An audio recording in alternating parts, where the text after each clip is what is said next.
पति ब्रह्मचारी।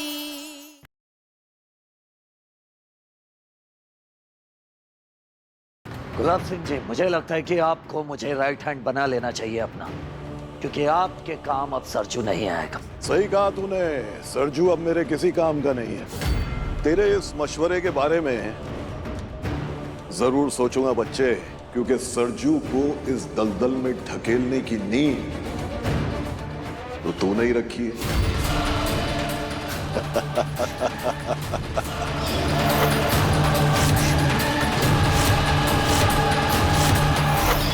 ये गन तुम्हारे बैग में क्या कर रही है? मुझे नहीं पता कहां से आई।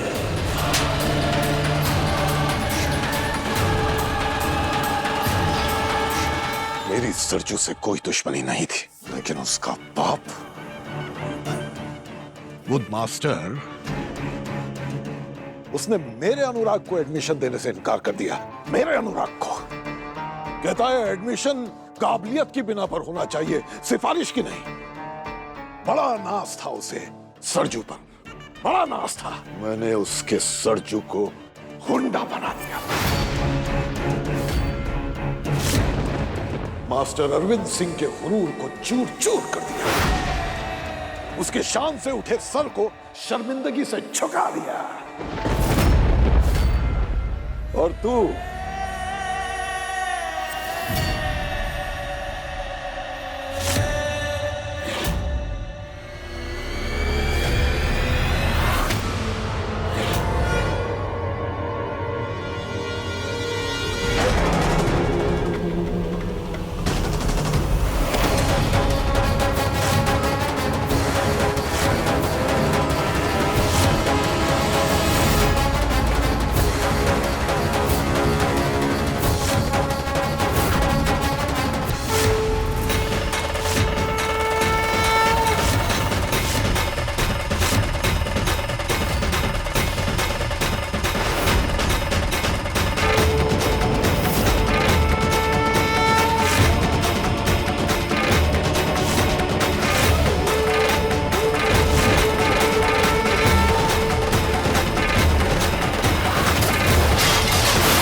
सरजू तुम पिता समान दर्जा दिया, इसलिए बाबूजी पुकारता था आपको।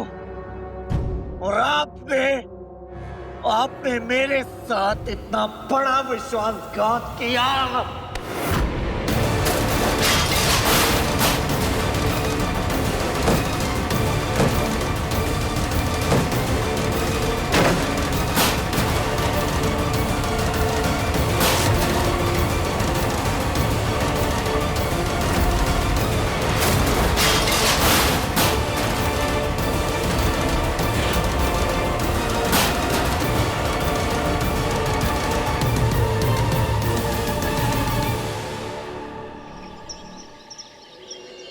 मुझे सूरज से मिलना है। अभी कोई किसी कैदी से नहीं मिल सकता। ठीक है, पर मैं यहाँ के एसपी से तो मिल सकती हूँ ना। वो परमिशन देंगे, फिर तो मैं सूरज से मिल पाऊंगी। प्लीज। तो ईशा की आवाज है। ओ गॉड, अगर उसे पता चल गया सूरज लॉकअप में नहीं है तो बहुत बड़ा हंगामा करेगी। नहीं, मैं ईशा के सामने नहीं मिलूंगा, उससे नहीं मिलूंगा मैं। नहीं। सॉरी मैडम, सर ने खास हिदायत दी है कि सूरज से कोई भी नहीं मिल सकता। नहीं, मुझे यहाँ के एसपी से मिलना है, प्लीज। मैडम रुक जाइए मैडम। सर मुझे सूरज से मिलना है, मुझे प्लीज सूरज से मिलने दीजिए। सर आप कल आइए, कल आके मिल लीजिए। सर समझने की कोशिश करिए, मेरा अभी सूरज से मिलना बहुत जरूरी है, प्लीज। मैम आप पढ़ी लिखी लगती हैं और उम्मीद करता हूँ कि कानून और उसके नियमों की भी रिस्पेक्ट करती होंगी। प्लीज आप कल आइए और कल आके उनसे मिल लीजिए। चलिए मैडम, कल आइएगा आप। चलिए।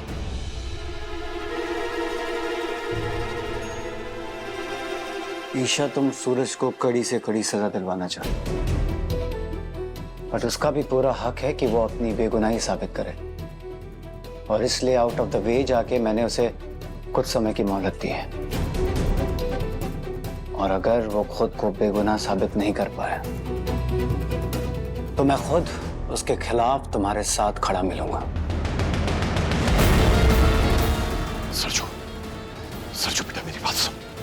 सरजू, नहीं बेटा, बेटा मेरी बात सुन। सरजू, मेरी बात, मेरी जो लोग आज तुझे अंधेरे में ढकेल कर खुश हो रहे हैं ना, वो ये नहीं जानते कि तू वो सूरज है जो कल आसमान के बीचों बीच खड़ा होकर चमकेगा। आज से तू मेरा सरजू और मैं तेरा बाबूजी। जी बाबूजी। बोल, पैसा चाहिए ना तुझे? अभी हाथों हाथ मिलेगा, हाथों हाथ। लेकिन इसके बदले में तुझे ईशा से शादी करनी पड़ेगी। जाओ बच्चों, तुम दोनों जाओ और मेहमानों का ख्याल रखो। मेरा तीसरा बेटा है मेरे पास।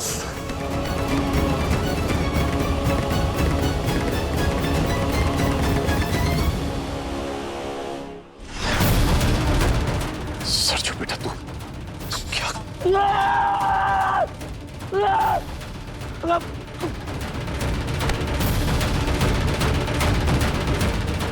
मुझे खुद पर गुस्सा आ रहा है कि मैंने आपको पहचाना क्यों नहीं। कितनी बार ईशा जी ने मुझे समझाने की कोशिश की कि आप अपने फायदे के लिए लोगों की मदद करते हैं ताकि वक्त आने पे आप उन्हें अपनी एहसानों तले दबा सके, उनका शोषण कर सके। और मैं बेवकूफ ईशा जी की बात को ना मान के आपको भगवान मानता रहा। और आपने मेरे कंधे पर बंदूक रखकर मेरे पापा को निशाना बनाया, उनके आत्मसम्मान और उनके आदर्शों का मजाक बनाया, उन्हें तकलीफ पहुंचाई, उनकी उम्मीदों को आपने तोड़ दिया।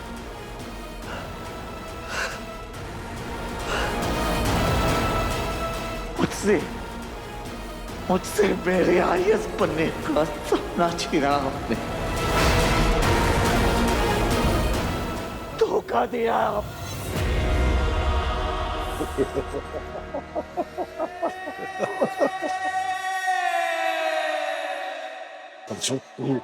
गया।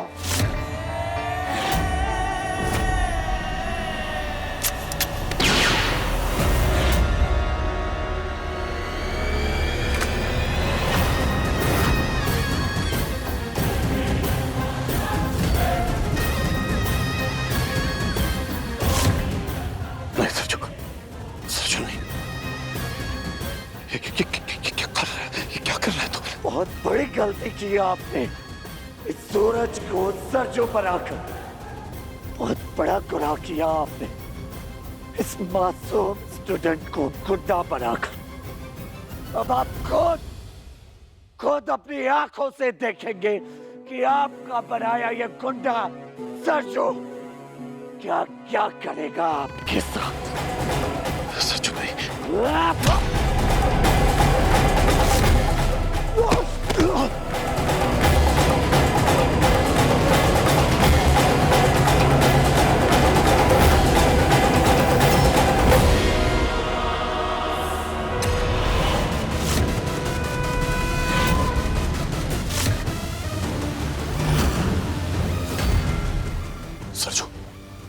सरजू ये क्या करने वाला है तू? सरजू नहीं, तू गलत कर रहा है सरजू। सरजू मैं तेरा बाबूजी हूँ। सरजू भूल गया क्या मैंने तेरे लिए क्या क्या किया? ये तेल। सरजू क्या कर रहा है? जलाएगा मुझे? नहीं सरजू नहीं बेटा, नहीं बेटा।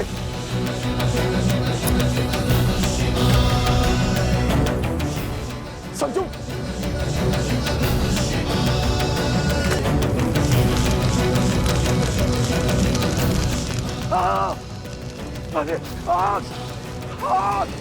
अरे बचाओ मुझे, बचाओ।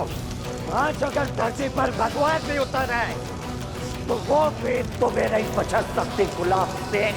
समझो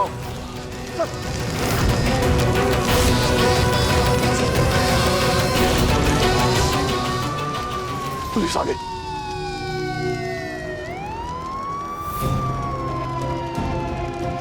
मैं अभी पुलिस के सामने नहीं आ सकता। सबसे पहले मुझे ईशा जी से मिलना होगा, उनको सब बताना होगा।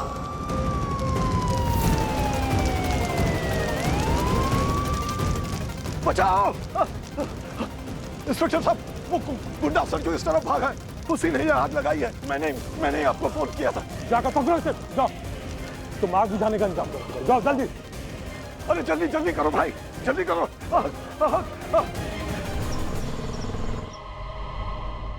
बाबू, हम सबकी परेशानियों का जड़ ना ये लड़की है। अरे जब से इस घर में आई है ना कुछ चला जा रहा है। पहले रिया की शादी टूटी, अब देवर जी जेल में। मुझे तो लगता है इस लड़की के पाँव में ना राहु केतु चिपके हुए। ना बाबू, तू कभी भी कुछ भी बोलती है ना। अरे इसमें इस मासूम सी बच्ची का क्या दोष है? अरे कसूर हमारा है मोनिका और वो गुलाब सिंह का। हमको पैसे का लालच था और उनको पोते का। ये तो बेचारी बच्ची इतनी सी उम्र में अपनी माँ से दूर हो गई। बेटे की चाहत में कहां सौदा कर लिया हम लोगों ने। किन खूनियों के घर से इसे उठा लाए। जी तो करता है कि आप अनुराग जी कैसी बातें कर रहे हैं आप? इसमें इस बेचारे बच्चे की क्या गलती है? यही कि इसकी रगों में उन लोगों का खून है और खून देर सवेर अपना असली रंग जरूर दिखाता है।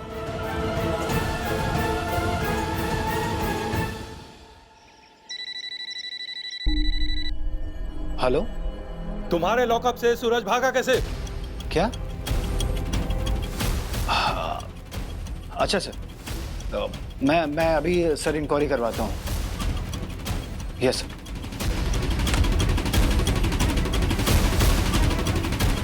सूरज गुलाब सिंह के परिवार को पता चल गया है कि तुम लॉकअप से फरार हो गए हो। अब मुझे तुम्हें अरेस्ट करना ही पड़ेगा।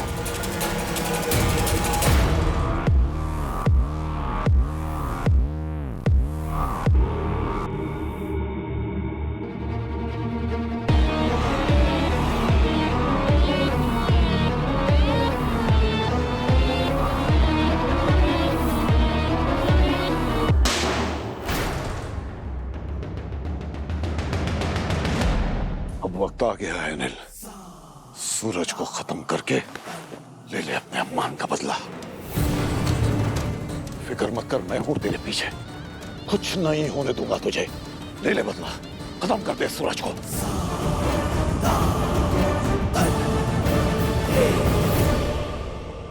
क्या आपने इसको देखा है? ब्लैक कलर की हुडी इसने पहन रखी है। जी नहीं सर।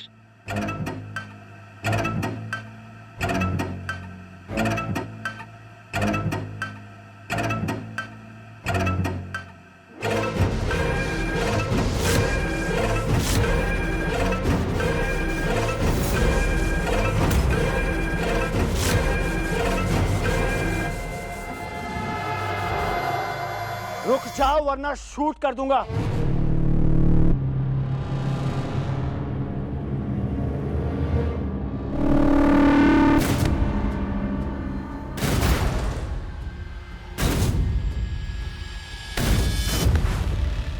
तुझे ये कपड़े किसने दिए? साहब एक आदमी मिला था, उसने मुझे ये कपड़े दिए थे।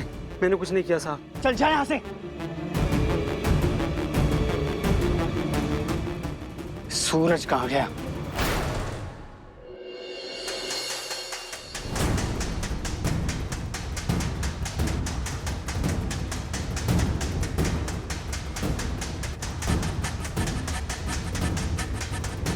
ये खून यहाँ क्या कर रहा है?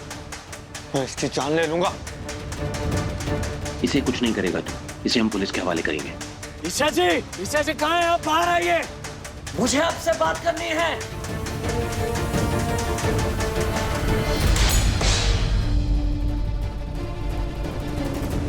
काव्या, पुलिस को फोन लगाओ। काव्या। कोई बात नहीं, मैं ही लगा लेता हूं। तेरी हिम्मत कैसे हुई इस घर में कदम रखने की। सूरज, मुझे मेरी पत्नी से बात करनी है और आज सच्चाई सबके सामने आएगी। वो कड़वी सच्चाई जिसने मुझसे मेरा सब कुछ छीन लिया। सूरज भैया, ईशा भाभी अभी थोड़ी देर पहले ही पुलिस स्टेशन के लिए निकली, आपसे मिलने गई थी। सूरज,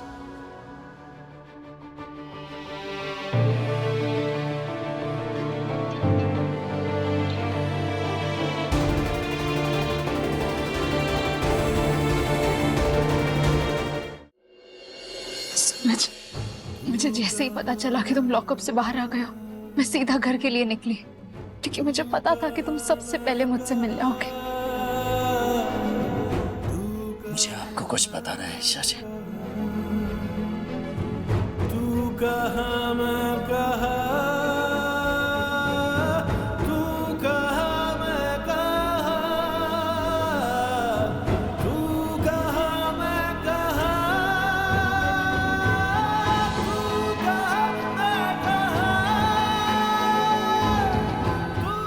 गुस्सा इंसान की आंखों पर पर्दा डाल देता है। मैं भी अंधा हो गया था ईशा जी। कितनी बार आपने मुझे समझाने की कोशिश की, बाबूजी की सच्चाई मेरे सामने लाने की कोशिश की, लेकिन मैंने आपकी एक नहीं सुनी। लेकिन अब मुझे सब कुछ पता चल गया कि इन सब के पीछे कोई और नहीं बल्कि बाबूजी ही है।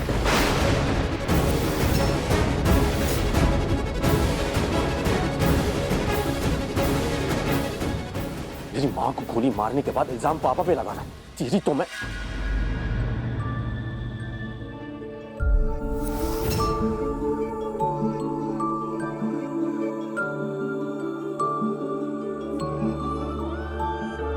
तू ना जरा सा भी मेरी तरह, ना कहीं से मैं तेरी तरह, मिलके भी दोनों हैं अजनबी।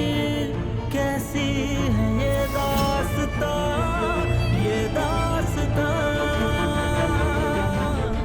मुझे फर्क नहीं पड़ता है कि कोई मेरे बारे में क्या सोचता है, लेकिन सच यही है ईशा जी कि मैंने आपकी मां कावेरी जी को नहीं मारा।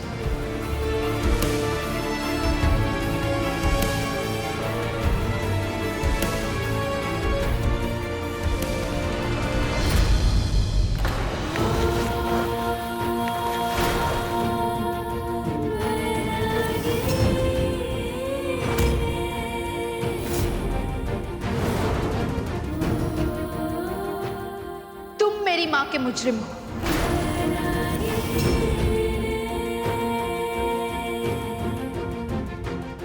मैंने आज तक अपने पापा को गलत समझा, लेकिन उनकी दरिया दिली, उनके उसूलों का तुमने ये सलाह दिया। गुस्सा तुम्हारा, बंदूक तुम्हारी, बंदूक से निकली गोली चलाने की मर्जी तुम्हारी, और तुम सारा इल्जाम मेरे पापा पे डाल रहे हो। आज तक मैंने तुम्हारे जैसा एहसान फरामोश इंसान नहीं देखा।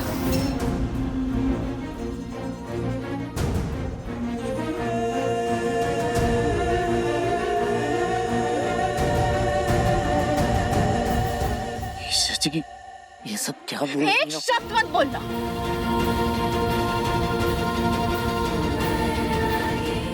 मुझे जितनी नफरत हो रही है ना तुमसे, उससे कहीं ज्यादा गुस्सा मुझे खुद पर आ रहा है कि मैं अब तक समझ क्यों नहीं पाई कि तुम इंसान नहीं, हैवान हो, हैवान।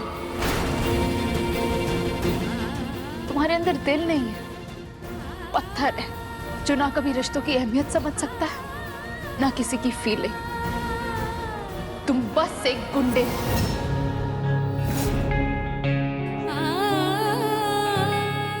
तुमने मेरी मां को मुझसे छीना, और इसके लिए मैं तुम्हें कभी माफ नहीं करूंगी।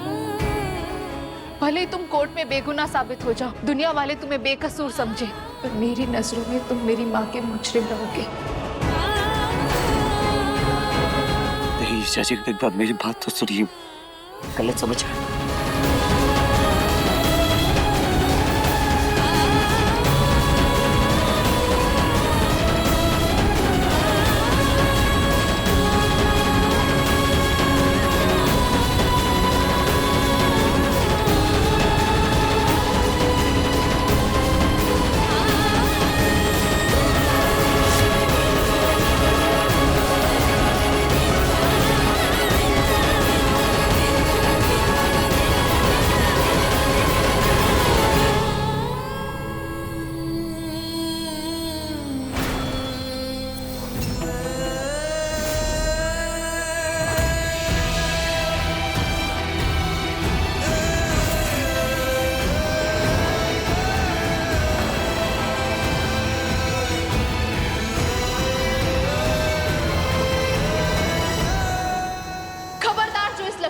भागने की कोशिश की।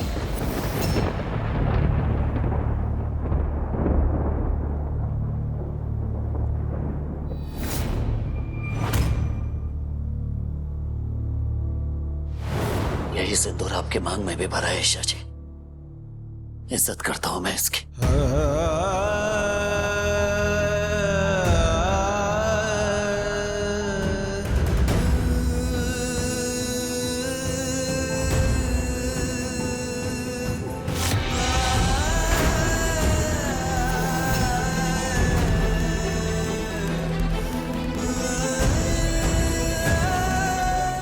गिरफ्तार कर लो इसे।